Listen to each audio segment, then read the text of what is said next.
SSC 26 শিক্ষার্থীরা paragraph, তুমি একটা প্যারাগ্রাফ দিয়ে অনেকগুলো প্যারাগ্রাফ লিখতে পারবা, যার মধ্যে একদম তোমাদের পরীক্ষার জন্য গুরুত্বপূর্ণ কিছু প্যারাগ্রাফ আমি এখানে দাগিয়ে দিচ্ছি। এগুলো চাইলে তোমরা ফরম্যাটের মধ্যে লিখতে পারো। অনেকগুলো প্যারাগ্রাফ মুখস্থ করা এই মুহূর্তে সম্ভব নয়। এখানে প্রায় 62টার মতো প্যারাগ্রাফ আছে, যেগুলো তোমরা 4টা ফরম্যাটে লিখতে পারো, যার মধ্যে 2টা ফরম্যাট খুবই খুবই গুরুত্বপূর্ণ। একটা হচ্ছে হবি, আবার একটা হচ্ছে সোশ্যাল প্রবলেম। তা আমরা আজকে জানবো তোমরা এই প্যারাগ্রাফগুলো কীভাবে একটা ফরম্যাট দিয়ে একাধিক প্যারাগ্রাফ তোমরা লিখতে পারো এবং পরীক্ষায় একটা সেফ রোল প্লে করতে পারো। কারণ অনেক সময় অনেকগুলো প্যারাগ্রাফ মুখস্থ করা সম্ভব না, তাই এই ফরম্যাটটা মুখস্থ করে যে অনেকগুলো প্যারাগ্রাফ তোমরা লিখতে পারবা। তবে আমি সরাসরি ফরম্যাট তোমাদেরকে একটু বুঝে যাচ্ছি যে এটা আসলে কত নম্বর শিক্ষক দিতে পারি ফরম্যাটটা লিখলে। তো চলো আমরা মূলত তোমাদের এখানে কথা বলি যে কিভাবে কি প্যারাগ্রাফ তোমরা লিখবা।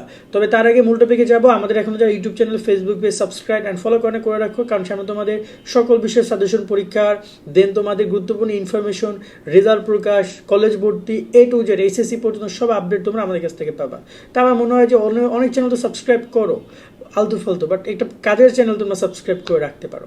এবার যদি আমরা কথা বলি এখানে প্যারাগ্রাফ নিয়ে, খেয়াল করে দেখো এখানে তোমাদের সোশ্যাল প্রবলেমের মধ্যে এই global warming, copy in exam, very very important, environment pollution, air pollution, deforestation, climate change, price hike, food adaptation, তারপর হচ্ছে তোমার এখানে traffic jam, load shedding, road accident, drug addiction, এগুলো কিন্তু পরীক্ষায় আসে। যে পপুলেশন প্রবলেম, এগুলো কিন্তু পরীক্ষায় কম বেশি আসে, মানে এগুলো থেকে ইনশাল্লাহ আসবে। তো এখানে দেখা যায় খুবই অতি গুরুত্বপূর্ণ যে প্যারাগ্রাফগুলো, সেগুলো তোমরা ট্রাই করবে মুখস্থ করার। তবে 2-1টা প্যারাগ্রাফ রয়েছে যেগুলো দেখা যায় সবগুলো প্যারাগ্রাফ তোর মুখস্থ করা সম্ভব না, সর্বোচ্চ 5টা-6টা প্যারাগ্রাফ মুখস্থ করা যায়। তো এই জায়গায় আমার পরামর্শ থাকবে যে তোমরা তোমাদের জায়গা থেকে যে প্যারাগ্রাফগুলো ট্রাই করছো, তোমাদের জায়গা থেকে কয়েকটা প্যারাগ্রাফ মুখস্থ করবে আর ফরম্যাটে শিখে যাবে। দেন ওই প্যারাগ্রাফের মধ্যে যদি কমন না পড়ে, তুমি যেন তোমার জায়গা থেকে বাকি প্যারাগ্রাফগুলো ওই ফর্মেট আকারে লিখতে পারো। এই জিনিসটা মাথায় রাখবা। আর সায়েন্টিফিক থিংস নিয়ে যদি কথা বলে, এখানে বিভিন্ন প্রকার যেমন মোবাইল ফোন, ইন্টারনেট, এগুলো কিন্তু পরীক্ষায় প্যারাগ্রাফ হিসেবে আসে। যদি আসে তাহলে তোমরা এইটুকু প্যারাগ্রাফটা লিখতে পারো।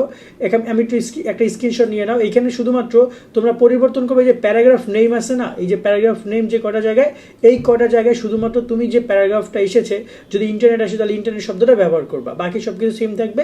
আশা করা যায় শিক্ষক তোমাকে বেশ ভালো নাম্বার দিবে। তবে ম্যাক্সিমাম ক্ষেত্রে সায়েন্টিফিক তেমন আসে না। ওকে, এই পরবর্তী রয়েছে গ্রেট পার্সোনালিটি। এটাও অনেক সময় আসে, অনেক সময় আসে না। যেমন মোহাম্মদ ইউনুস নিয়ে আসতে পারে, এখানে টিচার আসতে পারে, ফেভারিট ফ্রেন্ড, তারপর হচ্ছে যে এইগুলো কম বেশি আসে, ফেভারিট ফ্রেন্ড, পার্সন অথবা টিচার, এ আইডিয়াল ম্যান, এইগুলো কিন্তু আসতে পারে পরীক্ষা। এগুলো খুব ইম্পর্টেন্ট। তো এইটা তোমরা দেখে যেতে পারো এবং এইটা দেখার ক্ষেত্রে তোমরা এইটুকু মুখস্থ করবা শুধুমাত্র, এবং তার সাথে তোমরা জাস্ট প্যারাগ্রাফের জায়গা নামগুলোতে তুমি তোমার সেই প্যারাগ্রাফের নামটা বসাই দিবা এই জায়গাগুলোতে, তাহলেই হয়ে যাবে। বেশ সুন্দর একটা প্যারাগ্রাফ হবে বলে আমি মনে করি, এবং যথেষ্ট আছে। চাইলে তুমি এর সাথে আরও 2-4 লাইন শেষের দিকে জয়েন করতে পারো, বাট এটা মোটামুটি একজন ব্যক্তিকে বিশ্লেষণ করার ক্ষেত্রে আমরা পর্যাপ্ত দিয়েছি।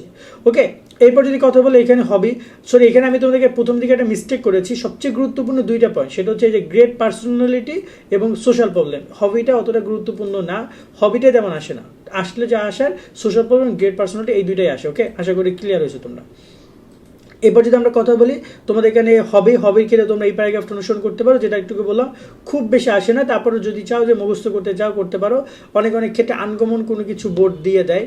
তোমাদের বোর্ড, বিশেষ করে কয়েকটা বোর্ড আছে একদমই যা নয় তাই, তারা একদম আনকমন কোনো কিছু সবসময়ের জন্য প্রেফার করে।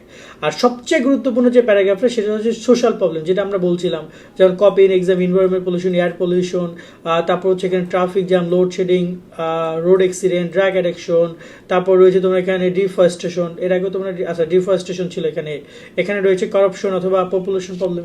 এই টাইপের যে প্যারাগ্রাফগুলো রয়েছে, যত সমস্যা যদিও প্যারাগ্রাফ রয়েছে, সো তোমরা ট্রাই করো এখানে এই যে লোডশেডিং, তারপর হচ্ছে রোড অ্যাক্সিডেন্ট, ড্রাগ অ্যাডিকশন, এগুলো কিন্তু তোমার ট্রাফিক জ্যাম, এগুলো মুখস্থ করে ট্রাই করো।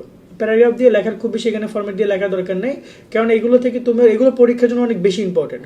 আর ফরম্যাট মুখস্থ করার ক্ষেত্রে তোমরা এই পুরো ফরম্যাটটা মুখস্থ করবা। অনেক বড় একটা প্যারাগ্রাফ আছে, আমার মনে পর্যাপ্ত আছে। ওকে, এই জায়গায় paragraph name, paragraph name, paragraph name and paragraph name, এই জায়গাগুলো শুধুমাত্র তুমি তোমার প্যারাগ্রাফের টপিকটা বসে, বাকি সব কিছু সেম থেকে তোমরা একটা স্ক্রিনশট নিয়ে নিতে পারো। আমি একটু এইটা মুছিয়ে দিই যাতে করে তোমরা স্ক্রিনশট নিতে পারো।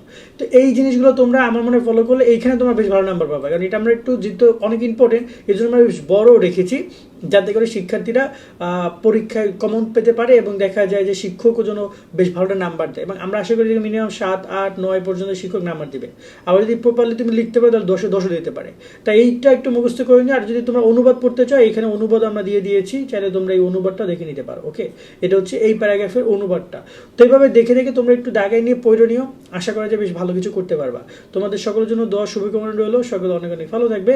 আল্লাহ হাফেজ।